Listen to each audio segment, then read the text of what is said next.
Hello, everybody. Welcome to today's episode of Stephen and Walter Live. For those of you that were on a little bit earlier, you may have seen something kind of weird. Timer was going, then suddenly you saw my sewing room, and then the timer came back with a different time. Why? Because I hit the wrong button again, as usual. And before he calls me an idiot, I have something on him. Okay, which I will bring up. I'll probably tell them anyways, because I think it's funny. I think it's very funny. How's your head? Did you get a bumpy? I don't know.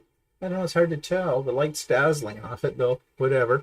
But anyways, hello, everybody. Who have we got here? We've got Judy from Georgia. That rhymes, almost. Ines is here. Jeannie. Tamela. Suzanne. Donna. Pamela.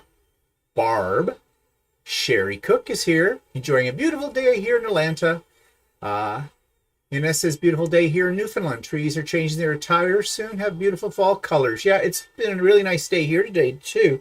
I haven't been out, but you've been out, right? Yeah, it's 22. It says it's 22. It was 24 It was 24 earlier, so yeah. Derek's here. Hi, Derek. Carrie's here. Hi, Carrie. Stephanie's here. Hello, Stephanie.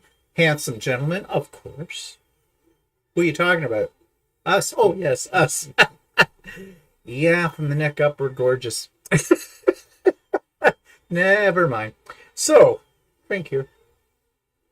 I see everybody seems to be able to hear us and see us and everything like that, which is all good. So, let's talk about what we've been working on. So, I'll show you a few things. Just giving you a little previews here because come on my videos next week, I'll be talking about these, especially on Idiot Quilter, in a little bit more detail. But I did finish completely the Cats and Bats quilt, as you can see here, and I think it turned out pretty good. Yes, there was a minor mistake. We've already been over that one when you saw the front of this. There is a mistake, and only person on here besides Walter that knows about it is Stephanie, because Stephanie has seen the back of this quilt, and that's where the mistake is. But I'm going to talk more about that on the Idiot Quilter, so tune in on Tuesday for Idiot Quilter, and I'll reveal the mistake. It's not a mistake, it's a customization. Yeah, they're not mistakes, they're customizations. Now, this is Stephanie's pattern. I've got the top done. This is the Bloom and Grow. Love doing this one. It was fun to do. It was pretty easy to do, and it's a lovely quilt. Walter thinks it's too small.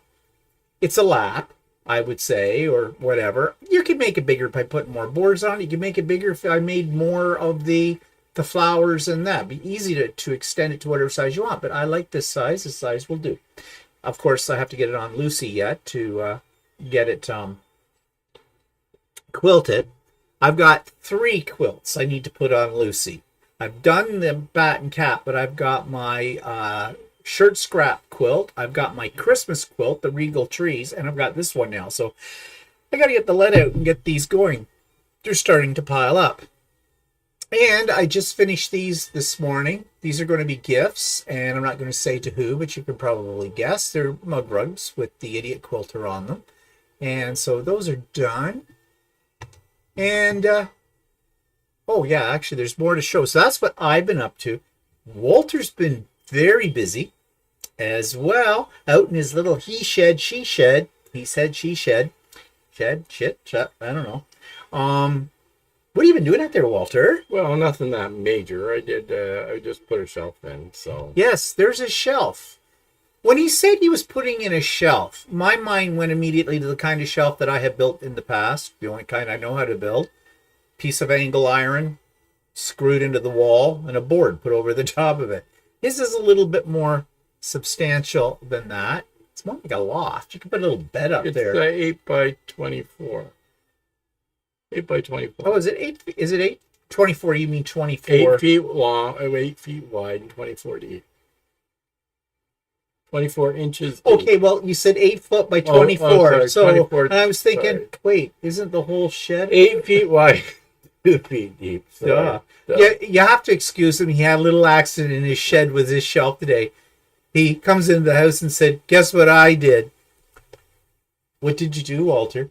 I stood up. I was under the shelf and I stood up. And you know what I said, don't you? I said, well, you're an idiot. I had to. I just had to.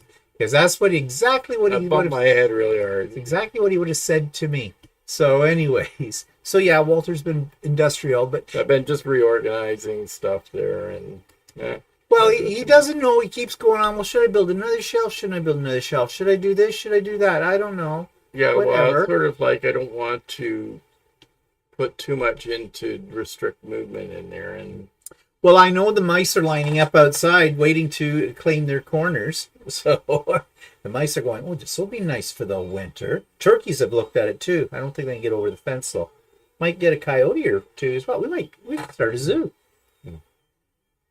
That might be something. Okay, so let's see. Where did I leave off? Did I say hello to Carrie?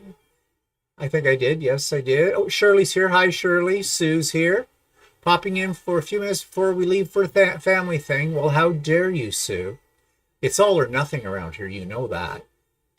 Barb Olson is here. And I said hello to Barb. Jeffrey's here. And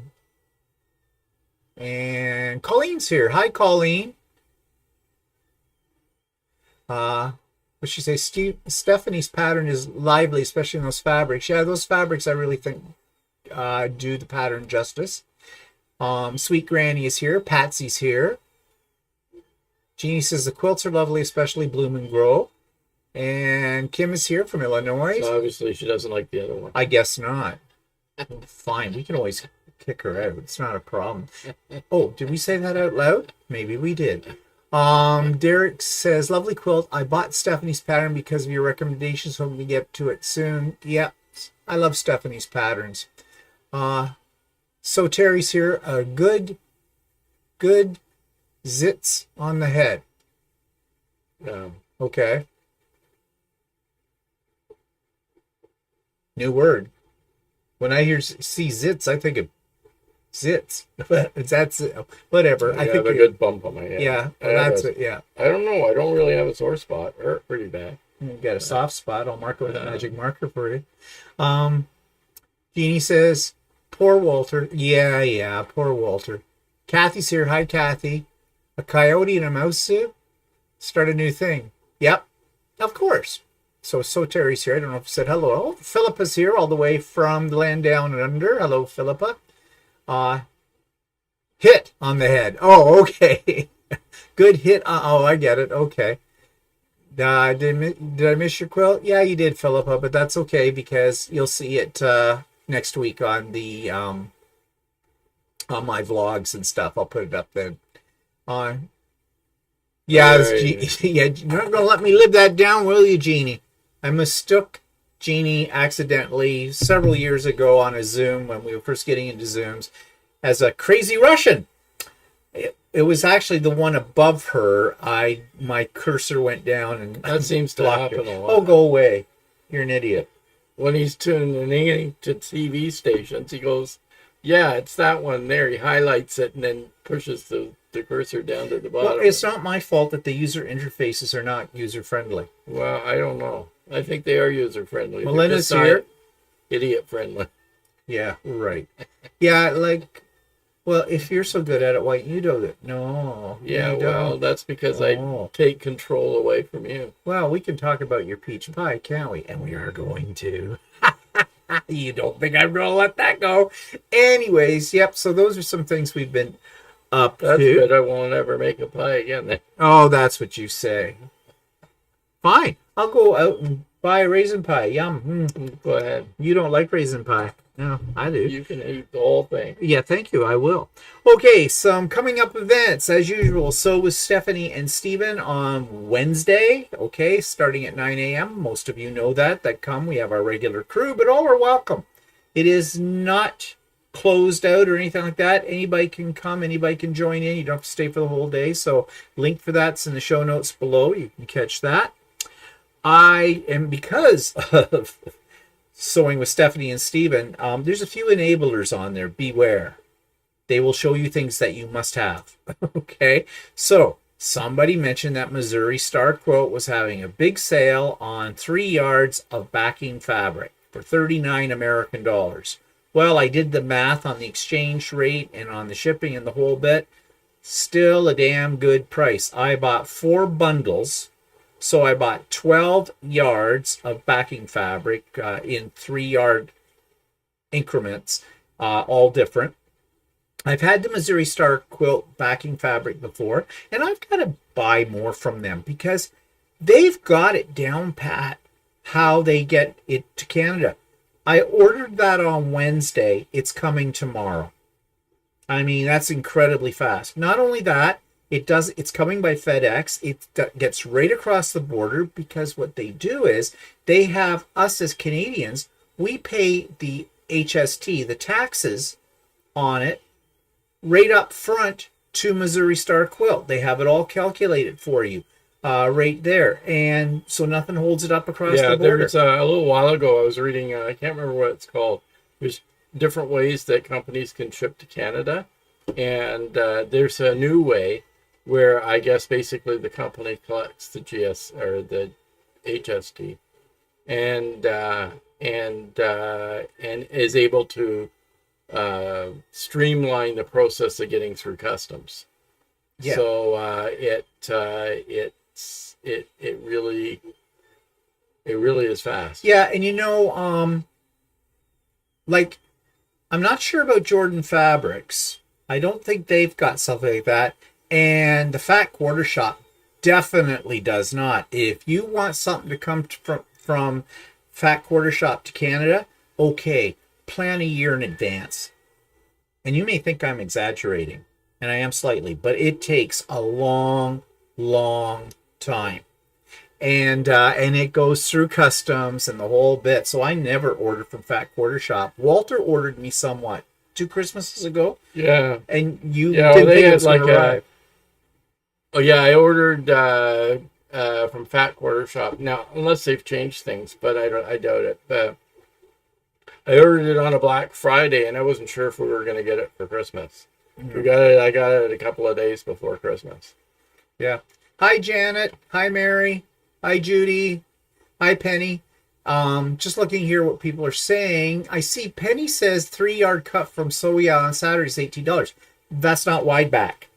I don't know if I made myself clear enough on this. What I bought was wide back. Okay, 108 inches for that. What's Soya is selling at $18, which for 3-yard cut, which is still a great price in the States, is not wide back.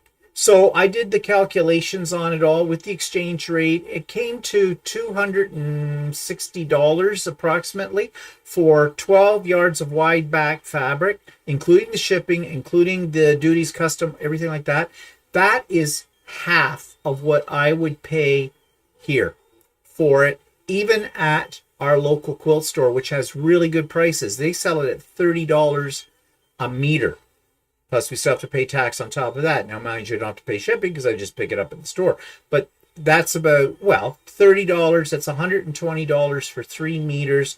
Times 4, that's $460. So that's $200 more than what I was paying in Canadian money for the Missouri Star Quilt. So I never think to shop on Missouri Star Quilt, and I should more. And I'm really impressed by how they do it now. I remember, I guess the reason was because back when the very first time I ever ordered from Missouri Star Quilt, before they had this system in place, my order went to Switzerland. Really did. Yep. Or was it Sweden? One or the other. Over there. It really did. And it took forever to get here. And I wrote to Missouri Star Quilt, and I says, look, why is this? Why? You're an American company. I'm in North America. Why would my order? She's, yeah, we're working on that. We're having a lot of problems. Well, you want to know something? They did work on that. It wasn't just a bullshit line. And they've made it work really well. What are the people saying here? Mary says, hi, and oh gosh, what did I get into? I don't know. So, Terry, is that a real thing, a raisin pie? Oh, it was. We used to have a store here. Well, I think they were in the States, too, at one time. A&P. A&P, it was called. It was taken over by what we call up here Metro many, many years ago. But they used to have 99-cent raisin pies. Now, I'm talking 40 years ago, even longer in that. And they were 99 cents. It was a raisin pie. They weren't the best pie in the world, but I liked them. And I used to, when I first started teaching and was living on my own, I would go, there was an A&P very close to me where I lived, a couple of blocks away. I'd pick up a raisin pie. Here's the killer part of it. I'd eat the whole damn thing. Fork in front of the television set, eating my pie. I loved raisin pie. Then I met Walter, and he just about gagged on the whole idea of raisin pie. However, you seem to have acquired a taste for my chocolate-covered raisins now. I'll eat them. They used to be safe. I used to be able to get those. See, he buys salted licorice. He loves salted licorice, and he knows I won't touch it because I do not like salted licorice. So I figured I was safe if I bought chocolate-covered raisins because I absolutely love them. Nope. Maybe I should try a salted licorice again. Maybe I could acquire a taste. Fine for them. Of course, you buy them by the gross lot at the Dutch store. Yeah, Dutch store, I usually buy a kilogram bag of.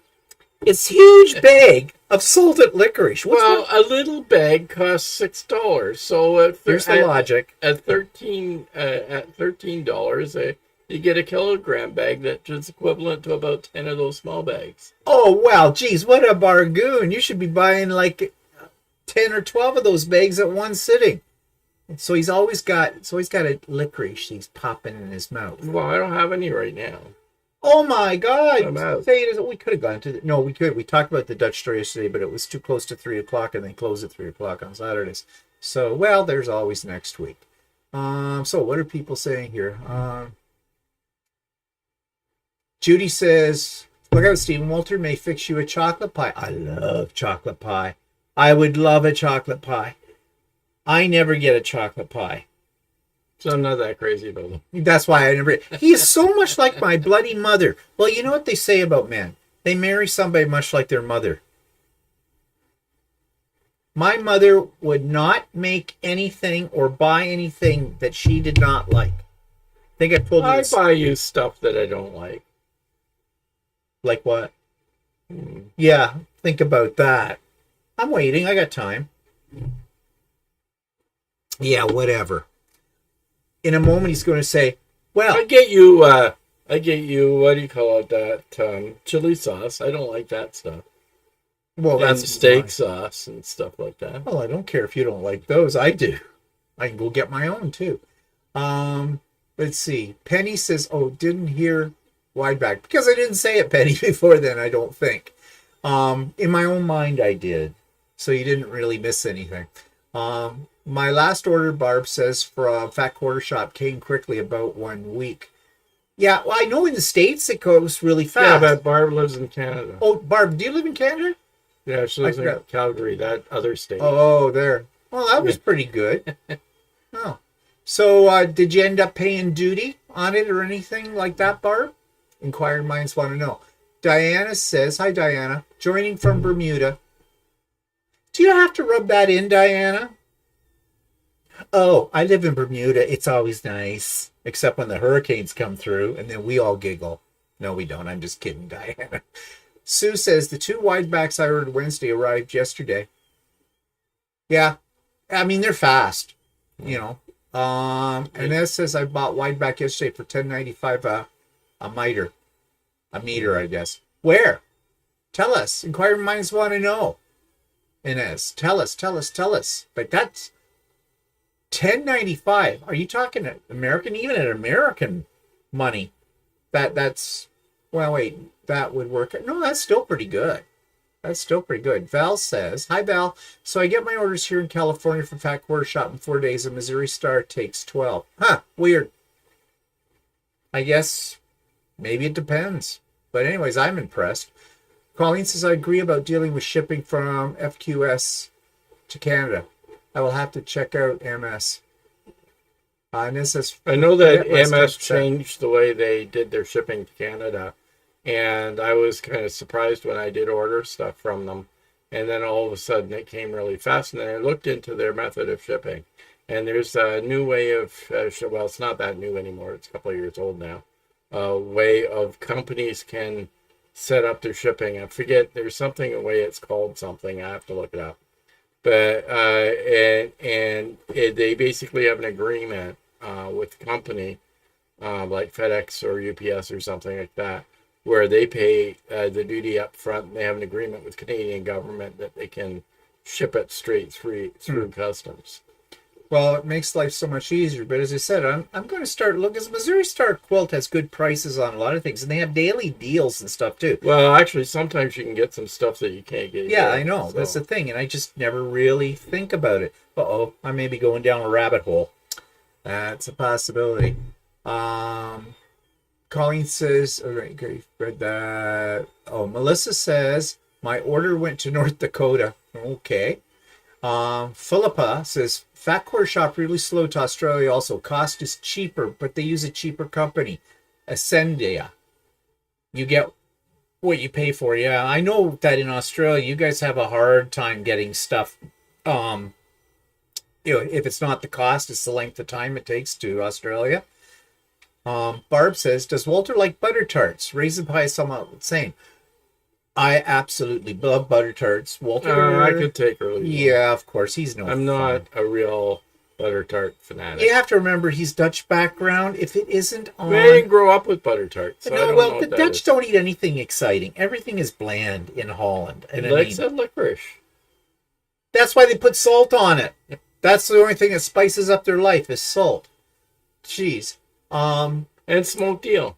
Ooh, I've had that. Once I tried it. Don't ever say I didn't try Salted herring.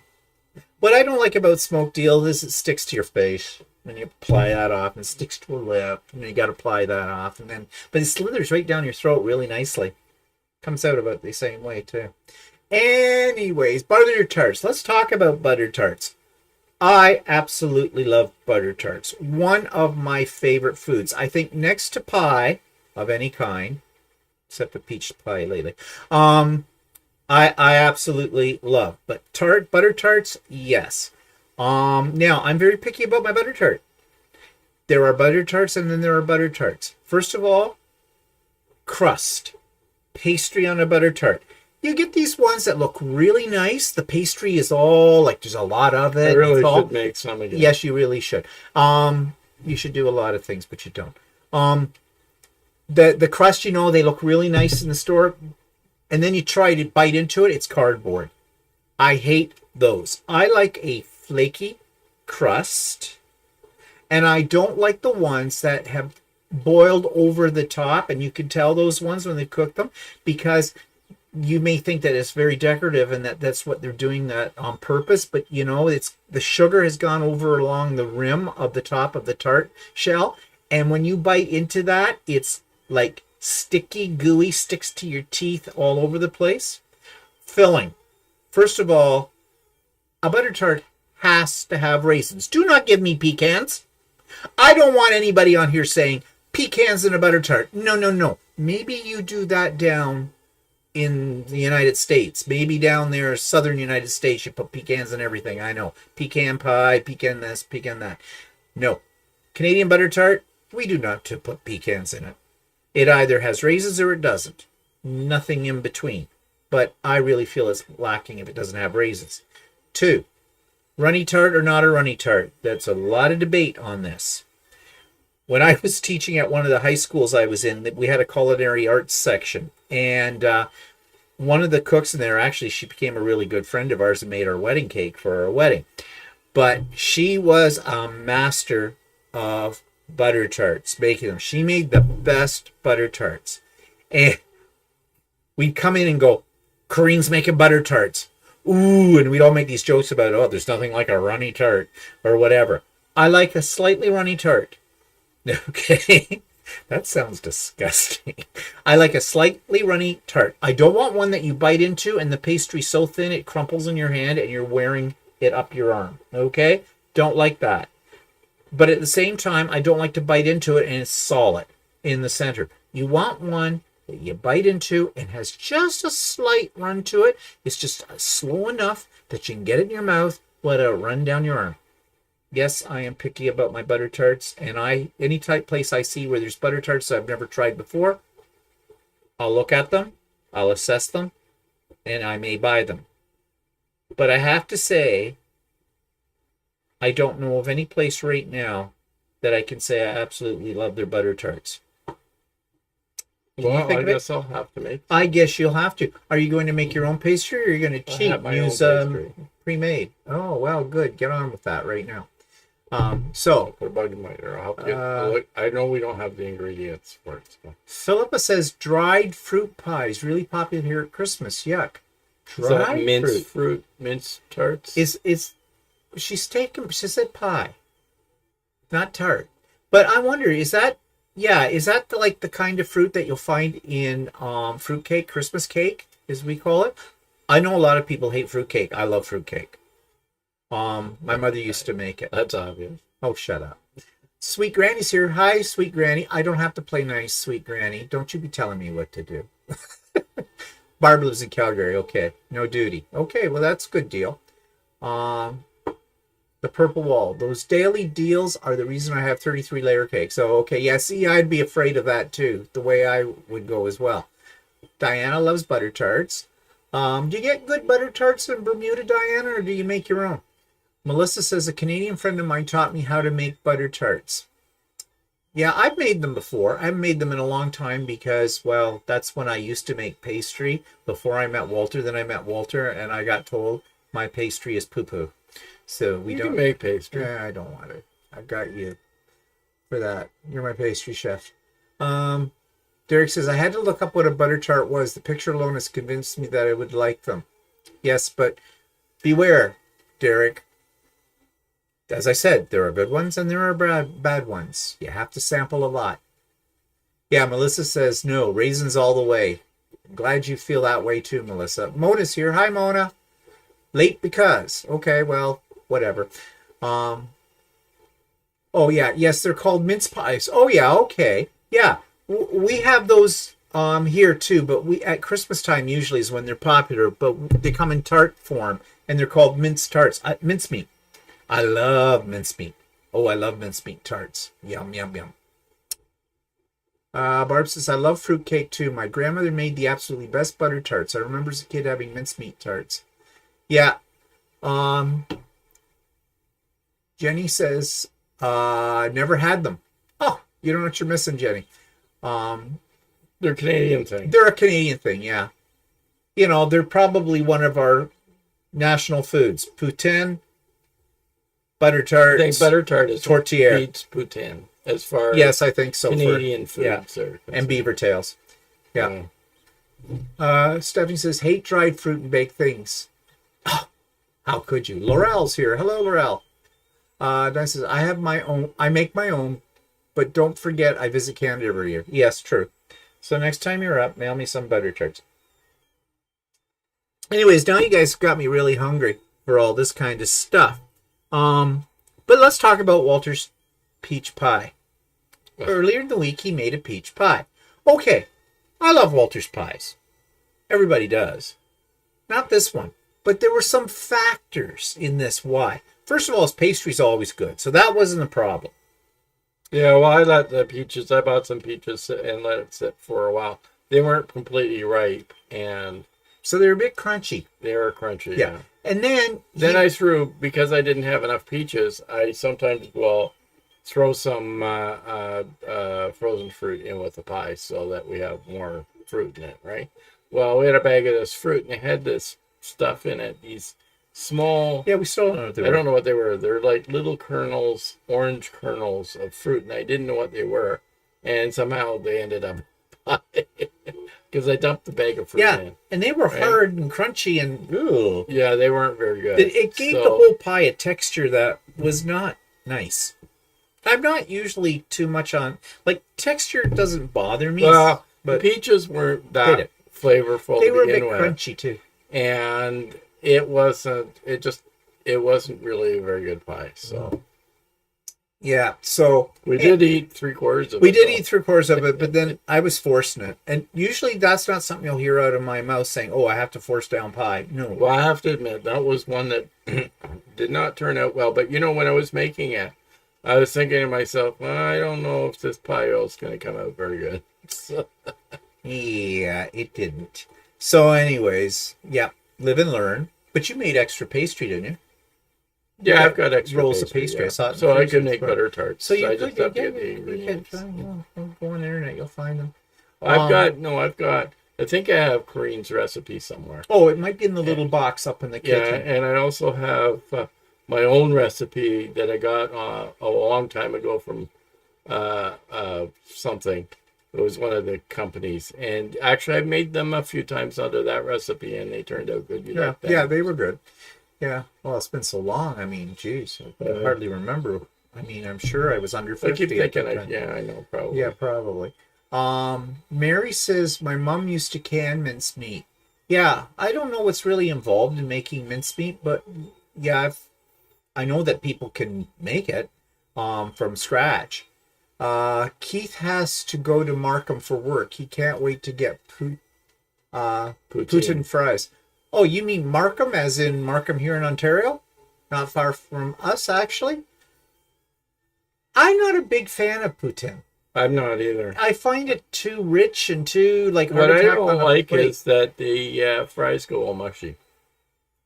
Yeah, it's the mushy so you've fries. Got I like crisp fries. So. And you got to watch it too. If you're going to get poutine, they put cheese curd on it, but there are some places use a cheese curd that really doesn't melt. It's not.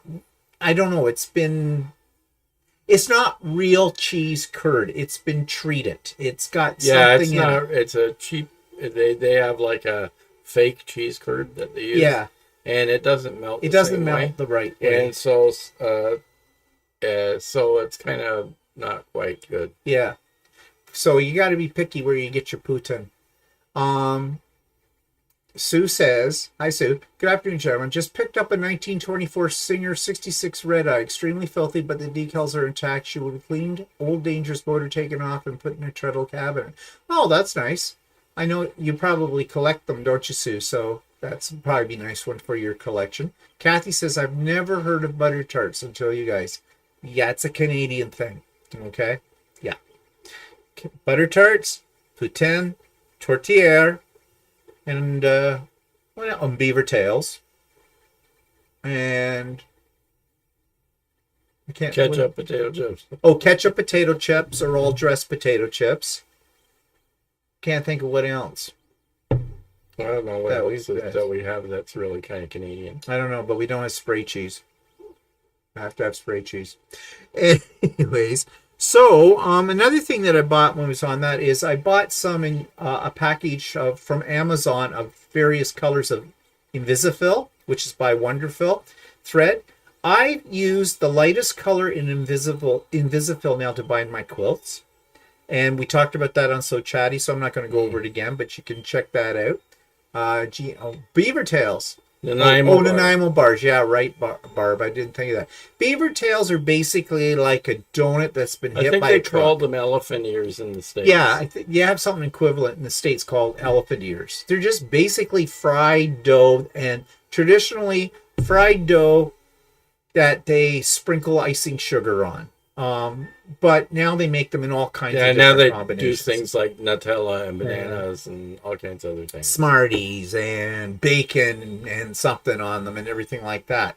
They're very decadent. Sue says she will be number 51. She will easily live another 100 years.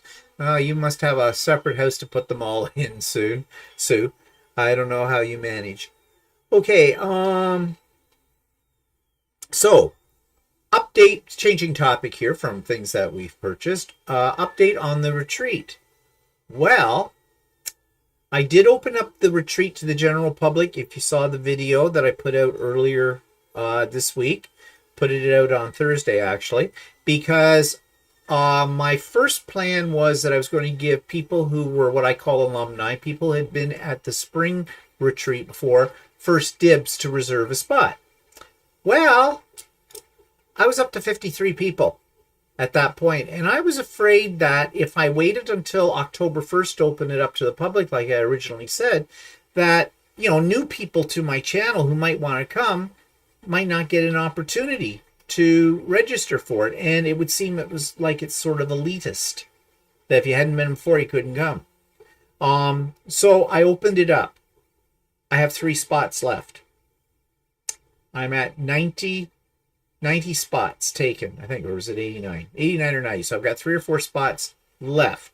So if you've been sitting on the fence, get onto your email, send me a message real quick.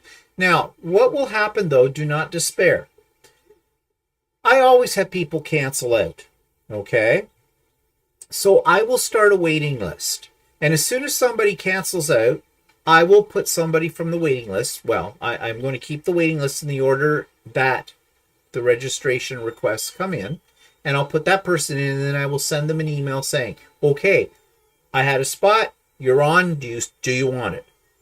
If they say yes, they're on. If they say no, I'll go to the next person. I've already had 1 cancellation. And I've already filled, well, I didn't have to worry about filling it because it was still open. I still had spots. But, yeah. So if you've been sitting around trying to figure out, well, am I going to do it or not?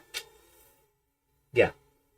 You got to get on to this for that. So I'm really excited, though, that, I'm basically almost sold out. I mean, can you be sold out on something that's absolutely free?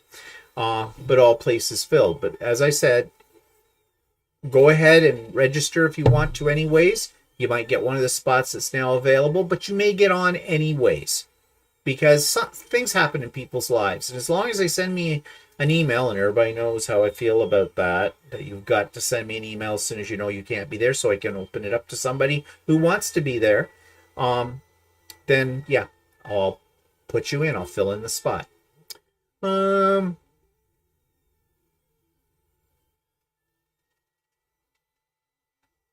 I'm just 2 tons with molasses. NS says, I don't know what those are. Where are you looking? Under NS says 2 tons. 2 tons. 2 tons with molasses. I've never heard of those. What are they? NS? Are they like wontons? Only there are 2 of them. I don't know. I don't know. Or is that what size you're going to be after you eat them? Philippa says, really love beaver tails. I missed having some on my trip. Yeah. Sue says, nope, I just stack very well. Okay with their machines. Yeah, so that's about the retreat, I guess. Nothing much more to say about that. Okay. We mentioned it last week. I think we mentioned it last week, or did we? We're going to Australia. Some of you may know that already. We're going in the spring, tail end of March. We're going to be there for a little over 3 weeks. We're not staying as long as we did the last time we went. Last time we were there for what, 5? Or no, the longest we were there was the second time when we went to Perth, and we were there for 5 weeks. Then I think we were only there a little over 3 weeks last time. Was it? Yeah. Yeah. So we've got 23 days actually that we're there. We're going to fly to Sydney first. My nephew now lives in Sydney. And so we want to meet up with him and his partner as well, because I haven't seen my nephew in quite a long time. And then we're in the process of deciding, are we going to go to Melbourne? Or are we going to go in the other direction and head towards and go to Brisbane? Or both. Or both. The only thing is it's you got to figure out transportation. Like, we could fly to Melbourne from Sydney, because it's what, 1,000? It's about 1,000 kilometers. 1,000 kilometers. There is a train, but the train takes, what was it, like 10 hours. 10 hours to go, so you're stuck on a train for 10 hours. Don't want to do that. Don't really want to do that. We could get a rented car and drive it. But that's assuming that there's some place that want to stop between between the 2 places. And I don't want to just drive there. No. I'd rather just fly there or something like that. The other alternative is forget about Melbourne altogether. We've been there before. Melbourne's okay, but we were talking about, like, we really liked Brisbane when we were there the last time, and Philippa is in Brisbane as well, so there's, maybe it'd be nice to meet up with Philippa when we're there. But there are places like you're going up the Gold Coast, as they call it, which is sort of resorty kind of places and that. We've been along there before. So we could get a car and plan out the trip from Sydney to Brisbane. I've driven there before. Yeah, so. we've driven there before and the whole bit, and see maybe some things we didn't see the last time we were up that way as well. We haven't decided yet. Walter is figuring this all out, and we got to go review some of our old videos from when we went to Brisbane last time to remember what we saw and everything. You're actually getting to see that trip. That was in 2018. I have been started putting up excerpts from that trip on my vlog each week. So, yeah, kind of funny that we're planning to do that one again. So we'll have to see. We've got to do some research and figure this all out. Laurel says Brisbane's their hometown. Yeah. I mean, we'll be happy with whatever we do. So. Yeah, really, because we love Australia. So there isn't any place as far as we're concerned that's bad. We're not doing a trip. We thought about, and we toyed with the idea, and we're not doing it. Ayers Rock. Because basically, from what we can tell, and those of you from Australia probably will be able to tell us better, there's nothing there. And I guess at one point in time you could climb the rock, but now it's like considered sacred ground, and it's all roped off, and you can just walk around it. And the nearest town to Ayers Rock, I thought was Alice Springs, but apparently it's not. We have found out it's some little place. The biggest city there is Alice Springs, but there is actually a small town near the base of Ayers Rock, which is basically just hotels. So yeah, and we'd have to fly there, and to fly there and back is pricey. Also, it's a lengthy trip. Like, it's about a 4-hour flight from Sydney. So. Yeah. So that's like from here to Edmonton for us, kind of a thing. So, yeah, I don't think we're going to do it. No, I don't think it's worth it. I don't think it's worth the time, and I don't think it's worth the money. No. To do it, because, I mean, it'll be costly for the flight. It'll be costly you have to pretty much book a tour in that area. The tours aren't that cheap. And so between the two of us, it probably end up running us about...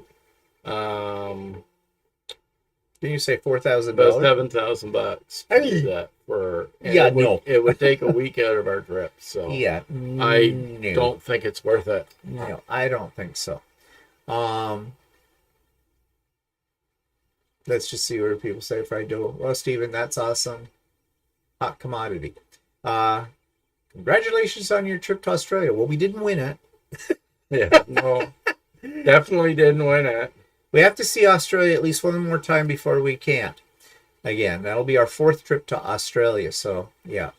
I don't like the flight going down and back, but I do love the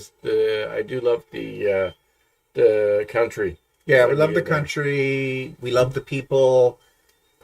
We've never had any problems, and we're very comfortable. We feel very comfortable in Australia because it's, with the exception of the accent, it is in many ways very much like Canada. And what I mean by that is not the landscape or anything like that, but we don't feel like we are in a very foreign place. We're very comfortable in Australia. Oh, Laurel's going home to Brisbane in February. Well, we'll be we go to, when do we leave for Australia? March 24th. We'll arrive on the 26th. Yeah. That's the one thing that throws you off too. You, like, a day disappears because of, time zones and everything. Because you fly over the international date line. Yeah. But when you come back home, it's only like 2 hours. Yeah, it's not. When you leave here, we'll leave here at around 6 o'clock at night and arrive at 8 o'clock 2 days later in Sydney.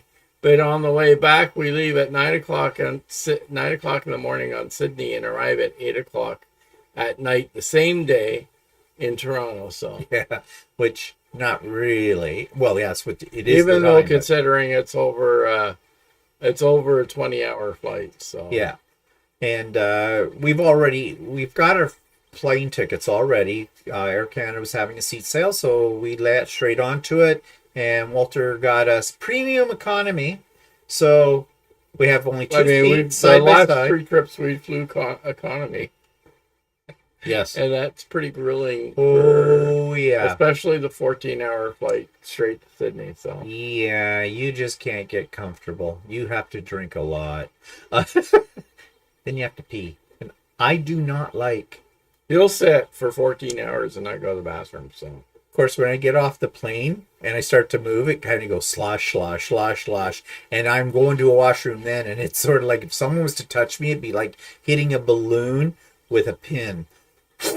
You don't want to see that. But I'm claustrophobic.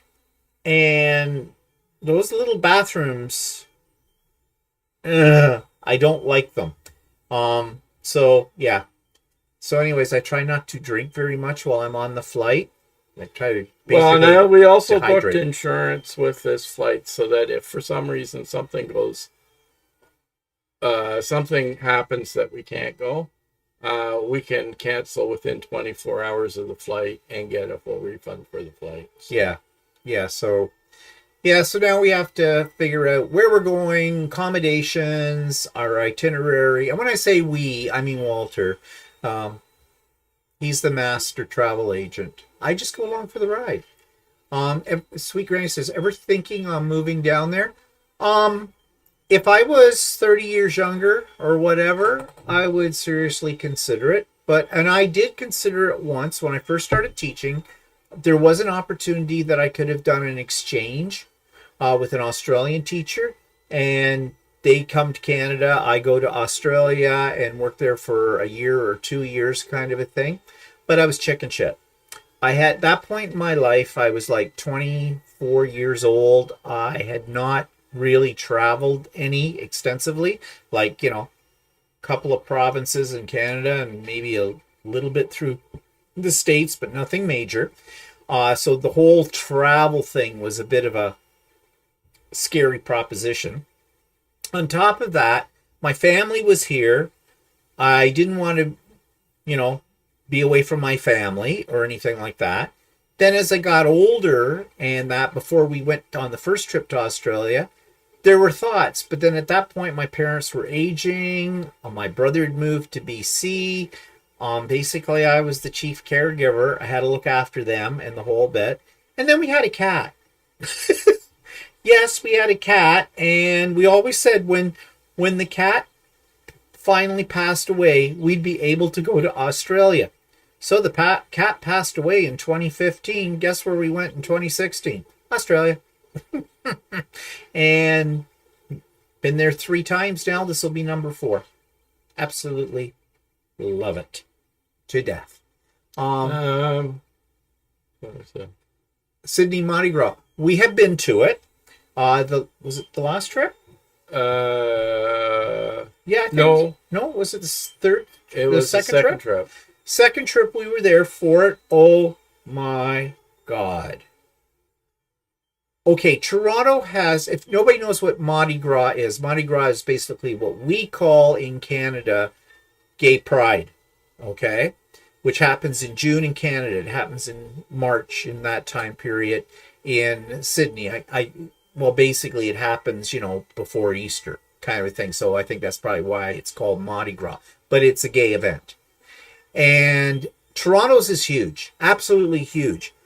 But Australia's is really big too. But they do theirs at night, which is kind of cool because all the floats, all the people marching in it, all are using lighting effects all around. And it's a long parade. We didn't actually stay to the very end. We stayed there, like it ran, 4-5 hours? I don't know. Long. Yeah, we got tired and we ended up leaving a bit earlier. So yeah, we left a little bit earlier. But it was just tons of people. And there's tons of people at Toronto. But our liquor laws are a little different from Australia's, although people do drink at the Toronto one. But in Australia, everybody seemed to be pretty much blottoed. And they there was a lot of drunkenness there. Yeah, there was one Scottish girl trying to pick me up. I mean, I was old enough to be her grandfather, pretty much, and she Silver Daddy. So she was obviously very drunk. And she wouldn't leave me alone. Go away. Sweetie, it's a gay pride parade. Why do you think I'm here? You're not my cup of tea. Okay? Bye-bye. And by the way, what you're wearing? Not fabulous. But so we left the parade to head back to our hotel, and this was the only time that we'd ever been in Australia, anywhere in Australia, where I was actually getting we were a little fearful about what could happen to us, because they had all the streets blocked off. All the main streets everywhere. Every street we went up was blocked off. It was like fenced off. Fenced off. Like physically, we couldn't get. We were walking. We couldn't get past areas. So we had to go down streets and parts of Sydney that we had not walked in during the daytime at all, and we didn't know what part of town we were in. And there was a lot of people out on the street that were very drunk, very high, and very loud. And I didn't know if we were ever going to get back to the hotel room. We eventually did. That's the only time I had ever been to any place in Australia where I really genuinely was scared. And it was that night. So, yeah, we've done it once. We won't do it again. Here's something ironic, though, I just thought of. They have bats in Australia. Big bats. They have these ones called fruit bats, or they call them flying foxes. They have a wingspan, a full-size fruit bat has a wingspan of a meter. Okay? Like, okay, for you Americans, I thought they were like 6 feet. I thought it was like 2 meters. Is it 2 meters? I don't know. I have to look. I don't know. They're big. Okay? And their faces, they call them flying foxes because their faces on them look like the face of a fox. They almost look like sort of the size that... The body of them, they're like the size of a squirrel or so. But they won't hurt you.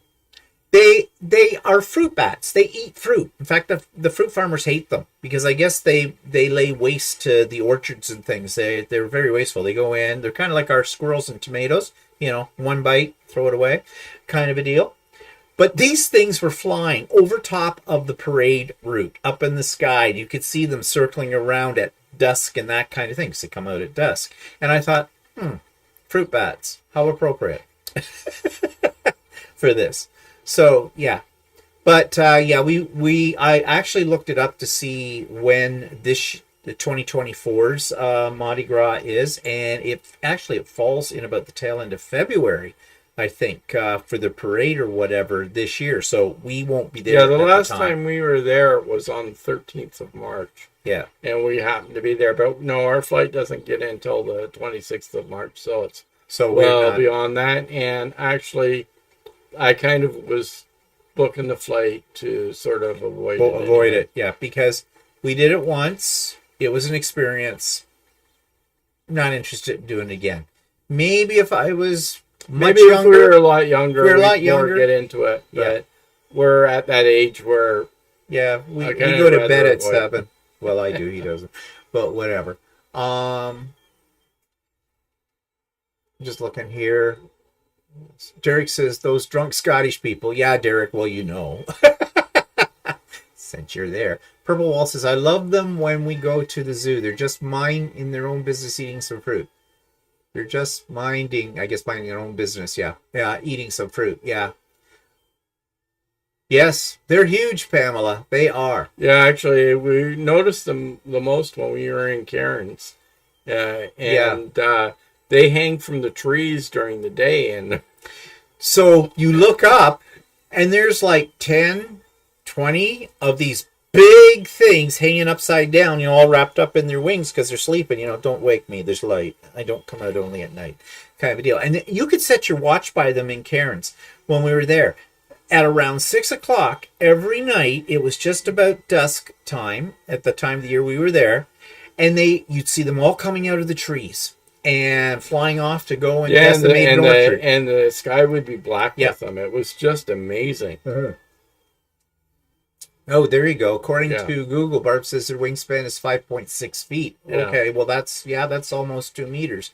So yeah, They're big suckers. There's no two ways about it. They're big. And we were sitting out on our balcony in the on Cairn, so we had a little balcony. And they were flying all around us. Like, and it was like really bizarre. Like they were flying around. They weren't like coming. They came pretty close though. I got some good video. In fact, that will probably appear in a few weeks' time. I do have video of that showing you that. But they won't harm you. They don't come over, sit on your shoulder or something and go, "Hello, how are you?" or anything like that. I'm not a fan of bats. I mean, you've heard me tell the stories about the bats we get in our house every blue moon. And, you know, now Walter did have one sit on his shoulder for a little while when he was trying to... It was on my arm. Oh, look at that. Oh, you're so cute. Ticky. No. I mean, we're not talking vampires here, okay? They're just little brown bats. They're just little flying mice that we have, but that's enough. One of these things? Oh, yeah. No.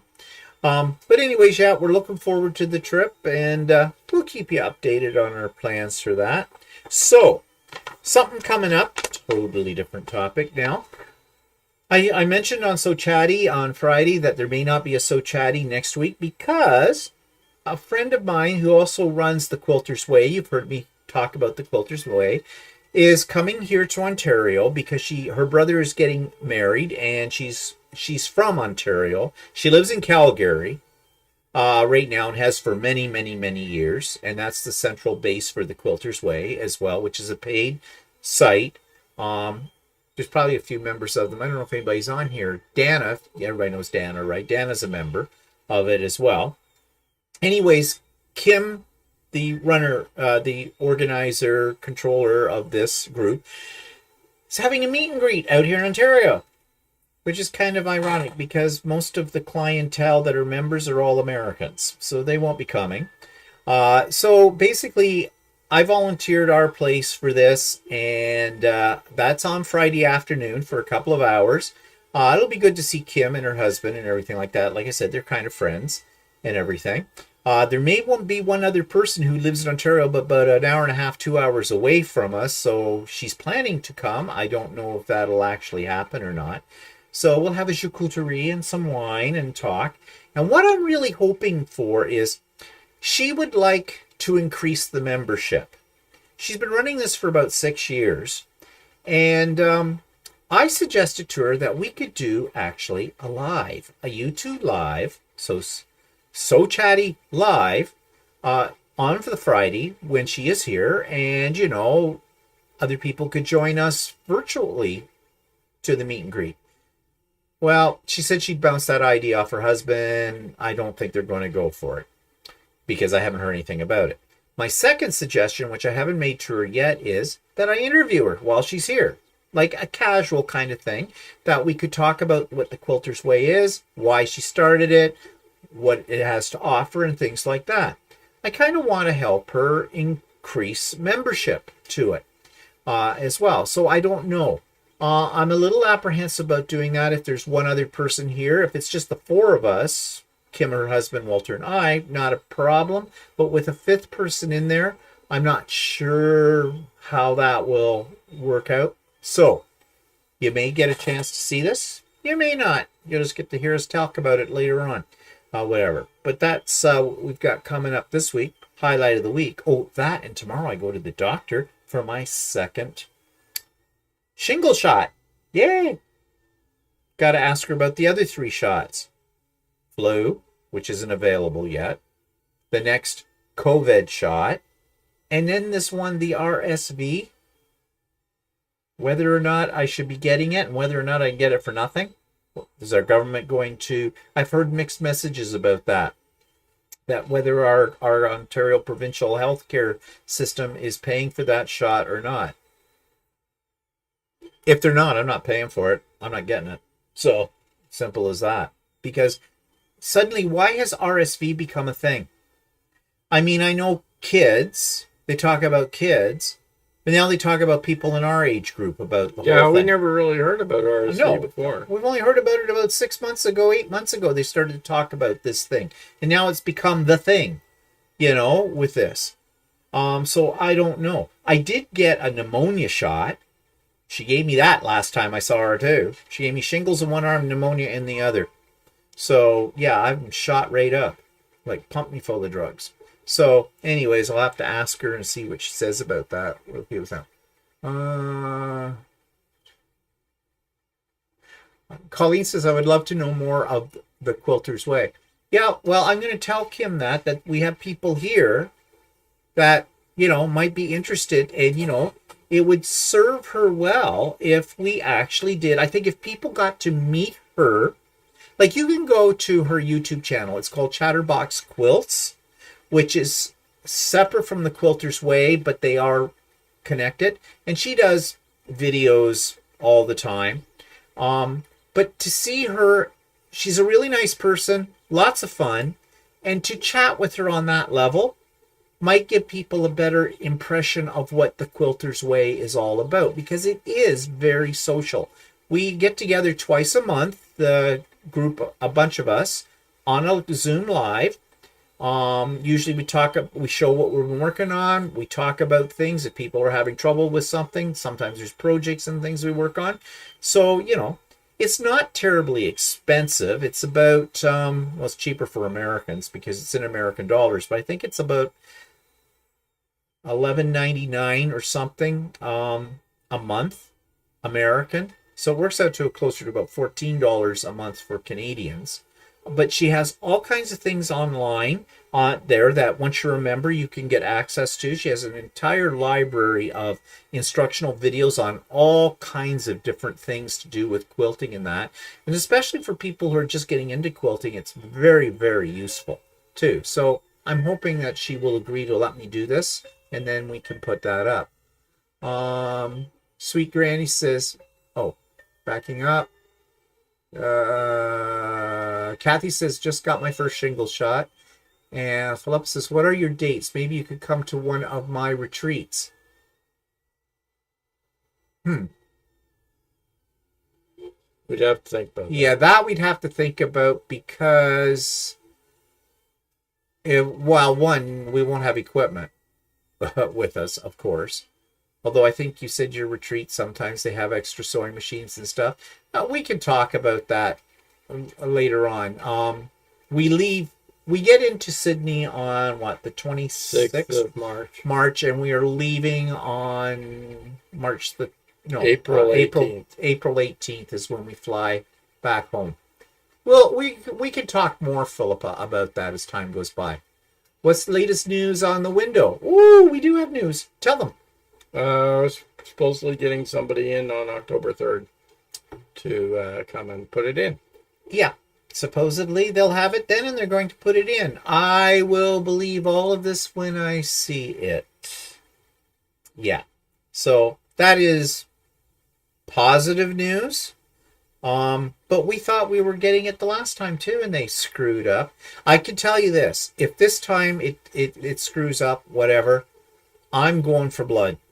I'm going for the jugglers and everything else. I'll be ripping off heads left and right. There will be blood shed for this. And nothing will stop me.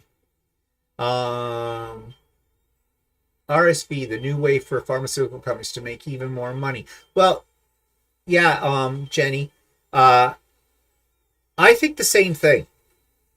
Doesn't it seem funny that we, all these drug companies got right in there for the COVID thing? Yes, we're supposed to have those vaccinations, all that kind of stuff. And then suddenly we've got this new one, but it isn't new. It's been around, but now it's got a name. Maybe it always had that name, but nobody had ever heard it. Suddenly it's right there, and they're telling everybody, you have to get an RSV shot. You're going to die. It's like COVID all over again. And I can't help but think what you're thinking.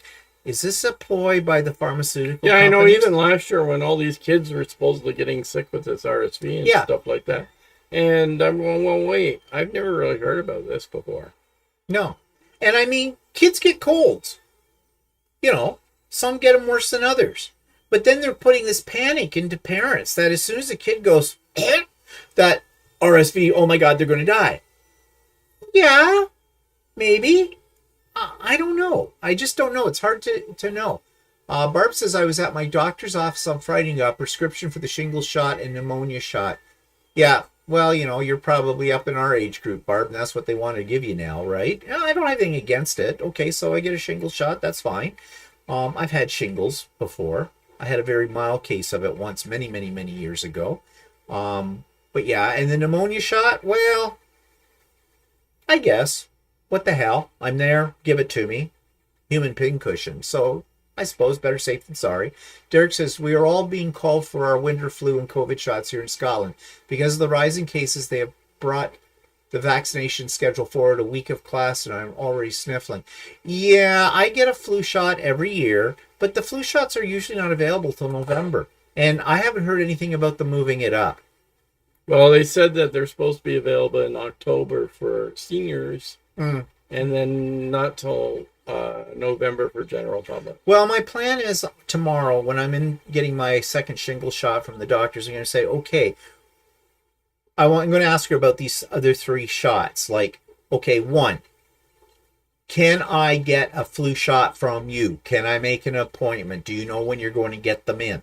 Because otherwise, then you got to go to like Shoppers Drug Mart or something. And I just hate getting a shot at the pharmacy. Although last time we were there for the last COVID, was that the last COVID? They were actually a little bit more efficient than they had been in the past. Well, now they're telling you can get COVID and flu at the same time. Oh, they put it all in one bottle? No, they've got 2 separate shots in one day. Oh, double-headed needle? No. Whatever. Yeah, so, but I'd rather have my doctor do it. She gives a good shot, actually. You don't feel a thing. And then I got to ask her about the COVID shot, the next one. I guess this would be shot number 6 or 7. So number 7, shot number 7 on that, and this RSVP shot as well, and see what she's going to tell me about all of this. Anyways, yeah, pincushions. Mona got both a flu and an RSV shot a couple of weeks ago. Okay. Well, they're really quick in the States. Judy says, I've had shingles for the last 5 weeks and not finished yet. I had my shots. Oh, that's interesting, Judy. So you had the shots, but you still got shingles. That's weird. I thought that was what it's supposed to help you not get. A friend of mine got shingles. Her eye, she had the first shot many years ago, but didn't have the new shots. Yeah, the new shots are supposed to be a little bit more effective because, according to my doctor, back when I first went to her, she seemed to think that I'd had it. Well, apparently you can still get shingles if you've had the shots. They're just not supposed to be as severe. Oh, okay. My brother-in-law got shingles back a few years ago, and he was in extreme pain. He had it bad, really bad. Jenny says not doing any more vaccines either. RSV has been around for at least 18 years, but mainly babies got it, and there wasn't a vaccine. Oh, okay, so we never heard much about it. Big Pharma all over COVID vaccine. Yeah. I never get vaccines. I have COVID-1 and got COVID, still wear a mask. Yeah, okay, and then don't get me on that because I completely disagree with anti-vaxxers, and we're not going to get into that discussion. Okay, so if anybody out there is an anti-vaxxer, don't bring it up because I'm going to ignore the conversation. Val says, saw a video where Biden said he was going to give money to the drug companies to find a vaccine that will work this time. Huh? Work for what? I mean, any vaccine that you get will only diminish your symptoms. Yeah. And they won't work for 100% of the population. So. No, this is basic biology, grade 9, on immunization, kind of a thing. Apparently, there's a lot of people out there that didn't take grade 9 biology, I guess. Obviously not. Stephanie says RSVP was first discovered in the 50s. They are just now getting a vaccine, so 7-ish years without smells like Big Pharma making a buck. Oh, yeah, I'm pretty sure about that. They want to shoot us full of drugs, so whatever. However, you have to make the decision for yourself which way you go with all of this, because it doesn't matter. You can't say there is nothing definitive about any of this one way or the other. So if you don't believe in vaccines, You can find cases that will, or studies that will tell you you're right. If you do believe in them, you'll find ones that say you're right. So, You know, I mean, we had years ago, we had the flu really, really, really bad. And ever since then, we've gotten the flu we've shot. always gotten the flu shot. I don't, if I want to do everything I can not to get that sick again. And also because I was a school teacher, and you're working with snotty-nosed kids every day, and those kids bring every germ into the school, especially elementary school. I was high school, but within the first week of high school, there were kids in your classroom just horking up a greener and snotting on everything, and you just want to go in with rubber gloves on and a spray bottle of disinfectant and hose them down as they walked into the room, because they're germ bags. Kids are germ bags. So if you work with kids, you're going to get something.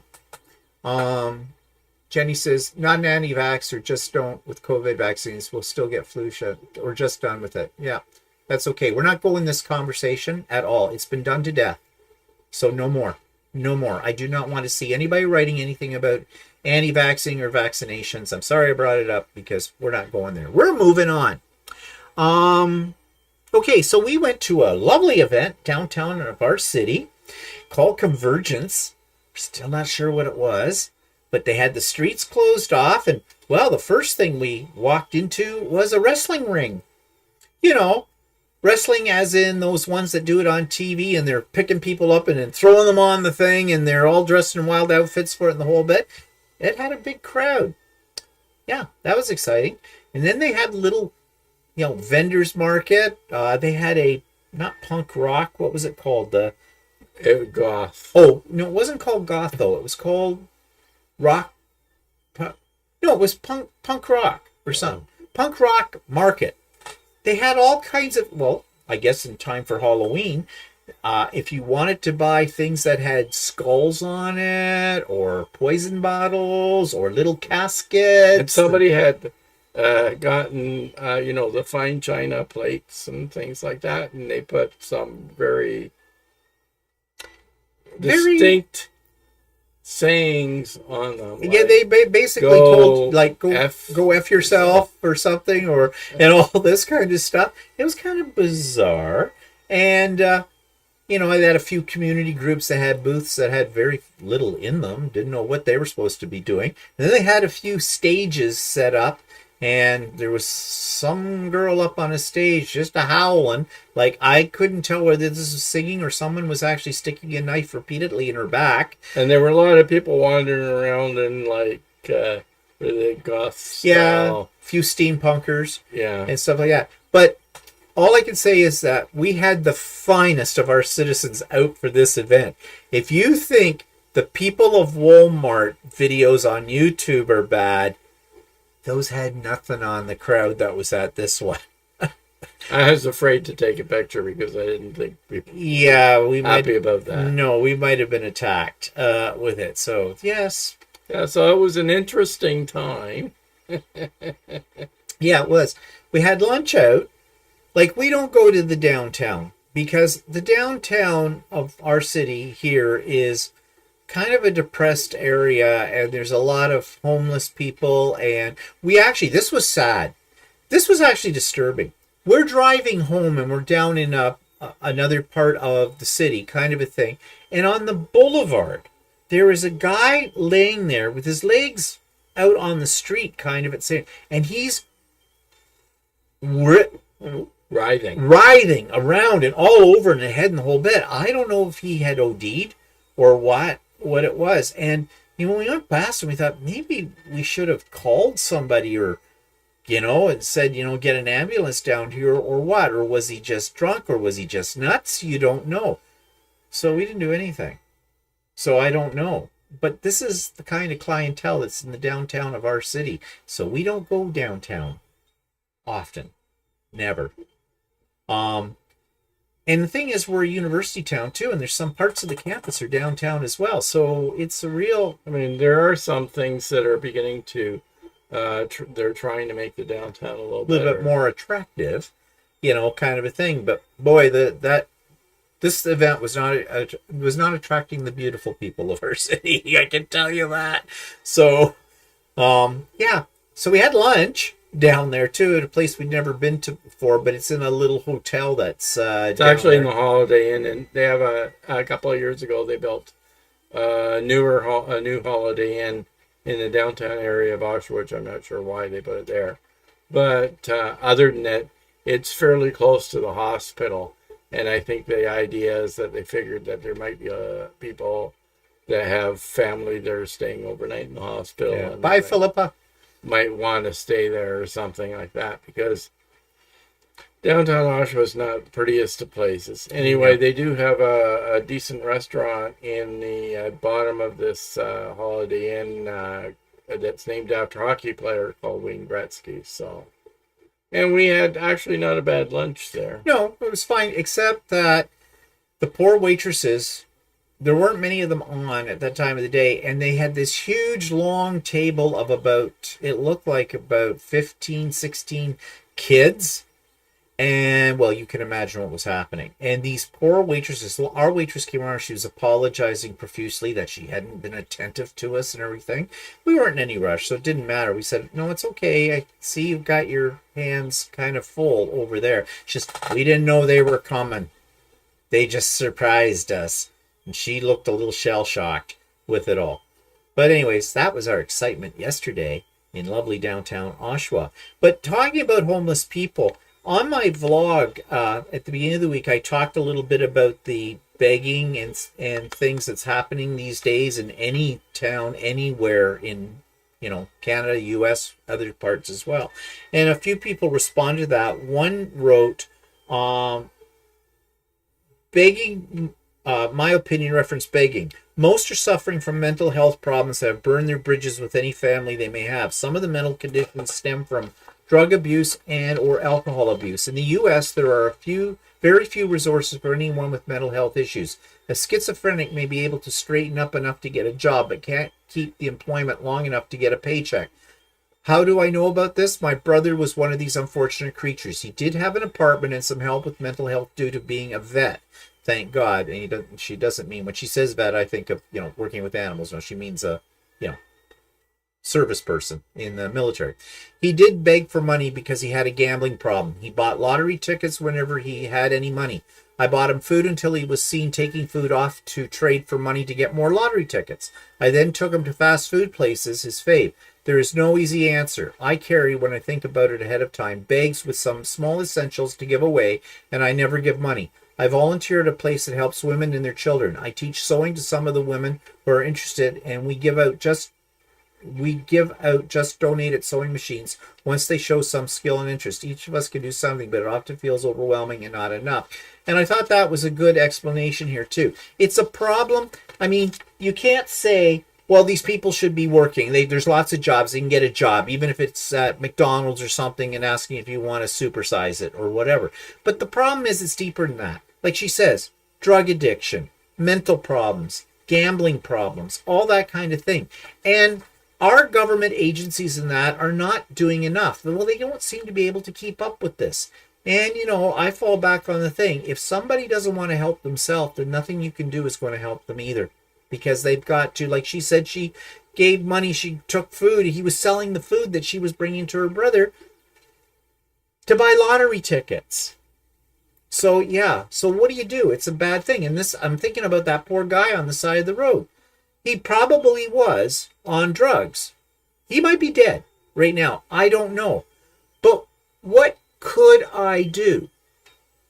Like, really? What could I really do that was going to help him? Because he'll be back on that side of the road. I mean, ambulance could come, take him to the hospital. They'll do whatever they do or whatever. And Walter said, would the ambulance come? Would it get there in time? What? Or anything like that? I don't know that kind of first aid. You also don't know, this guy in his delirium or whatever could attack me, or anybody that's helping him. So, yeah, it's a horrible situation. And nobody seems to know what to do about it, because I don't know if there is anything we can do much more about it than we do now.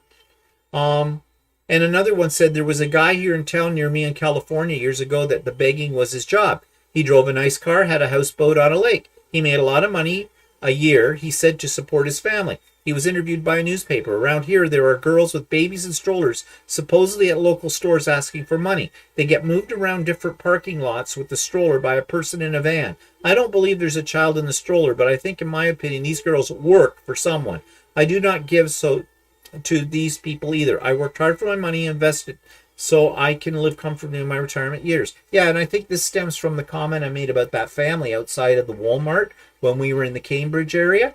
And, were they that destitute?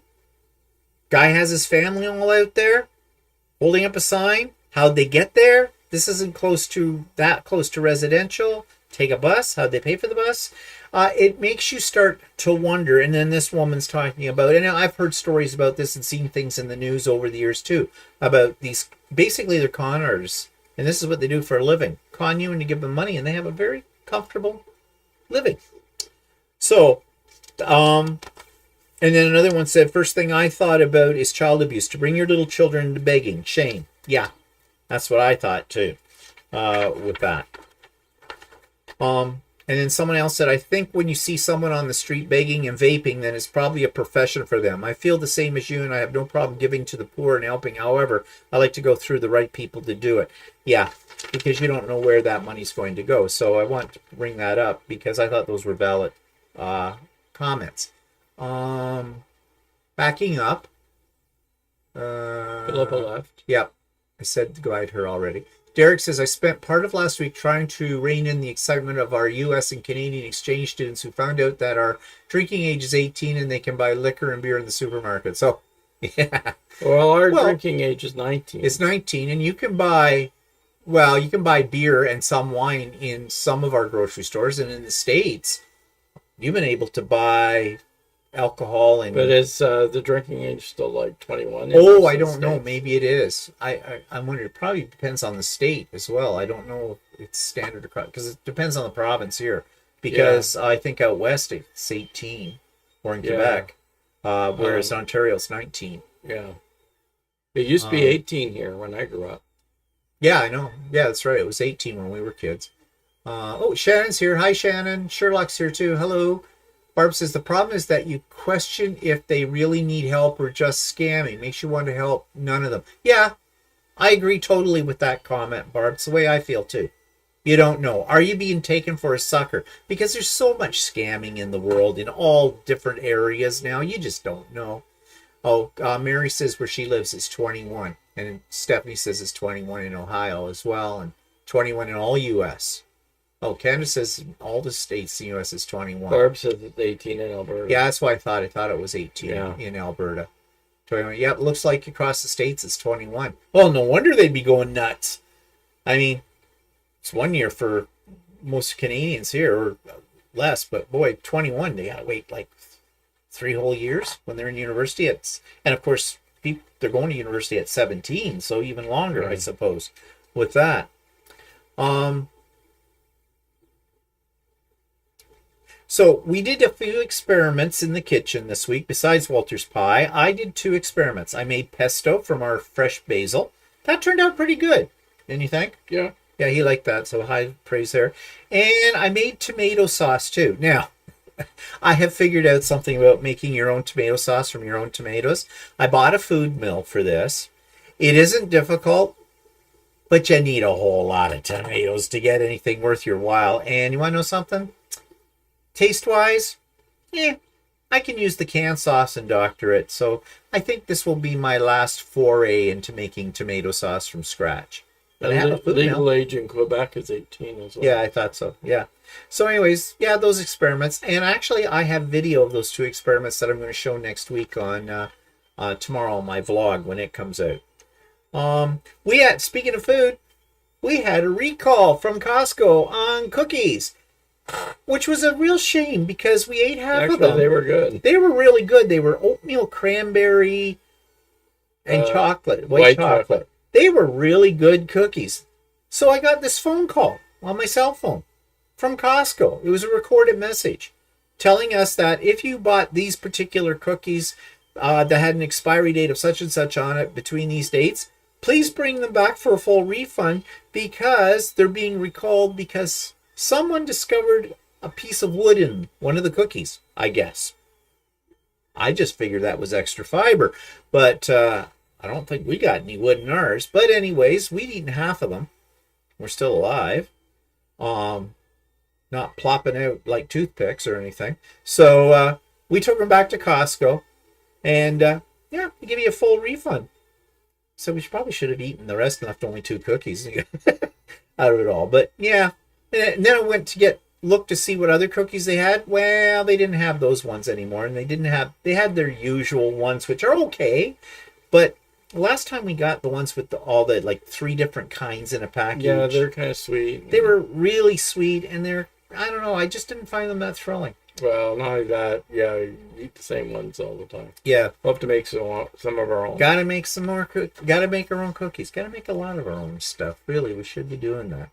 But it's a good thing that Costco gets right on these recalls, because actually, you can go to their website and there's a lot of things that are recalled. But this is the first time I ever got an actual phone call from them, and I got an email as well telling me about it. So I thought, okay. And I said to the lady when I took them back in, I said, so she's, yeah, we have a, what do they call it? I think they have an employee's cafeteria. What's the word? Commissary. And I guess somebody had one of these cookies there or something and got a piece of wood. So they recalled them. I guess better safe than sorry. Anyways, on all of that. So, and the last thing here on the political line. So you probably have heard, well, maybe not, because I don't know how much Americans hear about Canadian. I mean, we don't even exist on their maps for the weather. So how would you know about our politics? We're having a little fight with India right now because, there was a Sikh killed. Where was he, out in BC? He was murdered by, they're claiming, the authorities in our country are claiming it was a planned murder by members of the Indian government. And we've pulled out our politicians, the diplomats, they've pulled theirs out. Now they're saying that nobody can travel to India because they're not going to issue any Canadians with a visa to India. Well, no sweat off my butt, because India is no place I want to go to, really. But apparently we have a lot of Indian Canadians, right, here in the country, and they like to go back and visit family, and now they can't. And they're all up in arms with this.